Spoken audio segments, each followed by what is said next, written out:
Hey, how's it going? I'm James. I play guitar for Cane Hill, and this is my rig. So the first guitar I use every night, and one of my favorite guitars, is this Horizon 3. This is an E2 by ESP, and I think it's made out of alder. I'm really not sure, but I do know that it is Japanese, and anything that comes from there is just amazing. So we have that, and then I guess the first thing I'll talk about is I upgraded this Floyd here with some aftermarket stainless steel and titanium parts. This just kind of increases the lifespan of the Floyd, because just with sweating and playing, these are really prone to rusting and just overall becoming useless paperweight. But with the FU tone stuff or any aftermarket stuff, you know, you can really increase the lifespan of the bridge. And it doesn't stop there. Underneath the hood, I have a brass block, and that's adding some sustain and warmth. A lot of times the Floyd guitars are people say they're trebly or thin, and the brass block really takes it to the next level and just kind of like fills in the gaps where, you know, they need to be filled. Let's see, right here we have the EMG 5776 set. This, as far as I know, this is the only white set. I requested this from EMG, and they made it for me. Originally it came with like the same set but silver, but I wanted something a little more. I really like to customize my guitars and, like, you know, kind of just deck them out, give them personality, you know, so you know it's mine, I guess. And then the last little thing, I got these from Eccentric Knobs, I think they're called.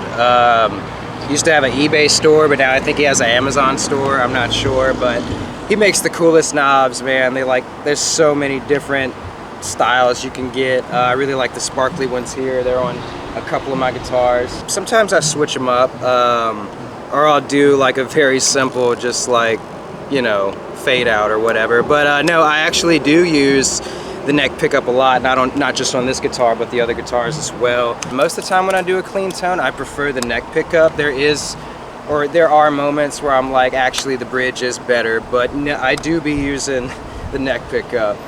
Even for solos sometimes, like, it's nice to just kind of get that more warm, round sound rather than the crunchy trebly. So I really like that. It's also coming with the locking tuners. These might look like they're redundant, but I promise they're not. They actually help me change the strings quicker, you know, so I can, like, I have 4 of them, so it takes a long time. But being able to just, you know, cut them off is great. Right now I play Ernie Ball. They're super duper sick. I play the Cobalt series. I really like how percussive they are. They sound more percussive to me. And we're going from a 13 all the way to a 74. And I usually like to play as light as strings as possible. 74 is about as small as you can go for F sharp. This one's an F sharp. Yeah, that's pretty much it for this one. Next in the set is my... Alright, this is another Horizon. This one's going to come with a 6-string version of the 5766 set. It also comes with all the aftermarket Floyd stuff I mentioned earlier. And these knobs, these were a gift from a friend of mine. He got these for me, and they have this, like, they just ever so slightly match what the body's got going on. And they're more like barrel knobs than the sparkly, but yeah, I really like those. Also comes with the locking tuners, also Japanese. Yeah, this one's really awesome. This was my first E2 that ESP gave me, and man, once I got my first one, I was just hooked. They're super awesome. So this is the second guitar you'll see in the set. This one's in drop A, and we're going from a 12 all the way to a 58. Again, I like the strings to be as light as possible. And I find with the 58, I can still, like, do bends and stuff, and you know, I don't have to, like, fight so hard to get what I want out of it. All right, after that, we're going back to 7-string world, and I got a lot to say about this one. This is a signature. This is the Javier signature from Animals as Leaders. It's called the JR7. And it's also going to come with the locking tuners. This time they're gold. I really like that. You can see that's a signature. It's Javier's. And then it has a string through kind of design with the hip shot. Originally it came with Fishman's because he plays Fishman's. My brother's a carpenter, so I had him route the guitar and damage it a lot. Javier would probably side-eye me if he saw this thing, but that was the only way we would be able to get the EMGs in there, and they just barely fit. But it's the pickup I like to play, so we had to get them in there. We have the eccentric knobs again, this time this kind of like washy, milky, coffee type beat. Just I felt like it went with the guitar great. And so this is a different set of, this is the EMG 5766 TW. And these have a split, so I'm able to like split the coil here, and that gives me that like really genty Polyphia type Animals as Leaders type sound. It sounds really cool on cleans and heavy stuff. And yeah, this one's in F sharp as well. Although predominant, I keep it in F sharp, but every time you'll see me playing it, I'm using the Digitech drop tune to bring it down to much lower tunings. I'm really stubborn, and I just don't want to buy any more different gauge strings. I just want to keep this in F sharp and just use the drop tune. But yeah, I love this thing. I really like how it sounds, even like acoustically. It's just very percussive, and I love how the neck feels. And this design is ridiculous, obviously. But yeah, this thing's fucking awesome. All right, this is the last one you're gonna see. This is another Horizon. And this one has a like cherry fade burst kind of deal. Again, we have the 5766 set. This is a regular version, although I think again this might be the only white version out there. Can't confirm, but I did request these and they made them for me. We have the eccentric knobs again, this perloid white kind of type beat. And we have the FU tone stuff with stainless steel and the titanium. Got the brass block. See, made in Japan, locking tuners, super duper sick. And yeah, this one's gonna be in drop C. So Too Far Gone, Singing in the Swamp. Think that Strange Candy, when we pull that out, Kill the Sun. Yeah, this is my C guitar. All right, my pedalboard's super duper simple. I'm using the Kemper. I'm using the Kemper for like 80% of the stuff I do. But I'll just talk a little bit about, I use the, it starts with the Shure GLXD. This is one of my favorite wirelesses. I used other wirelesses in the past and they would fail, and that would be really frustrating, but I can rock out as hard as I want with this thing. I never get interference. This is an amazing piece of hardware. And then we have my cheat code, the drop tune. This thing's amazing. I really like using this. It sounds really accurate to me. I've used other methods on getting the drop tune to happen, and I really like how this sounds the best so far. And then after that, this is the carbon copy, and I use this in a impractical kind of way, I guess. But anyway, so I don't really use it for like a rhythmic melodic delay. I actually use it for like dubstep sounds. I'll just turn it on and I'll like bend down and turn it, and it does this like oscillation. And yeah, it literally sounds like dubstep or something. It's this very aggressive synth type sound, and I can kind of just like ad-lib and just kind of wing it every night, and it sounds fucking awesome. The best thing about it is when we pause the set, it's basically in infinity mode when I hit it. So I can just take, like if there's a problem and we're taking long to get into the next song, this thing's just going off and making noise and building suspense, you know, so it's really cool to have that. And then I kind of clean up the signal here with, oh, never mind, it goes underneath that to the wah. And this is a Crybaby 535Q. I've had this wah for my entire career, probably 10 years. A buddy let me borrow it and never got it back. Still gives me shit for it. But this thing's awesome.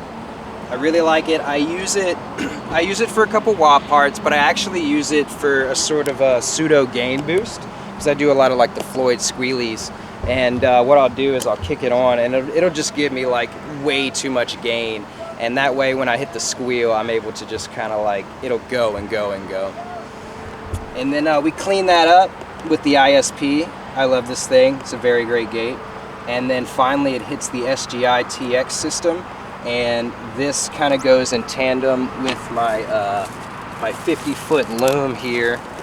Sometimes when we play bigger stages, I like to stay as out of the way as possible, you know, so this allows the rig and my pedal board to just be way far away, and everything's clean and no one's mad and it's awesome.